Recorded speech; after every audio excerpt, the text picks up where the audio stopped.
på jagt efter en dampmaskine og en kedel til den, og fra den henvendelse til The Historic Shipyard i Southampton.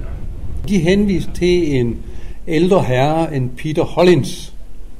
Han havde altså forskellige dampkomponenter, herunder også en dampmaskine. Det er jo klokken 11. 00, der var oppe på 105. Ja, vi er alle friske.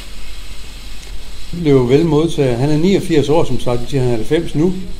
Og vi boede hos ham, jeg boede hos ham i 2 omgange nu.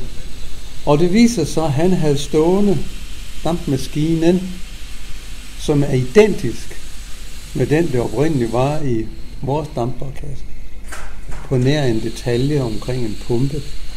Men størrelse, overgang og så videre er identisk. Og den stod i et hjørne der.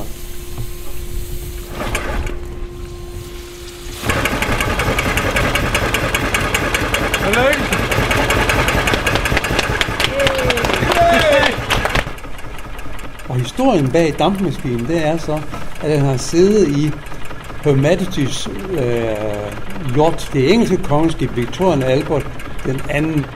Der var der en chalup, en dampchalup, hvor den maskine kan være installeret i den. Så den har lidt royal blod i sig, kan man sige.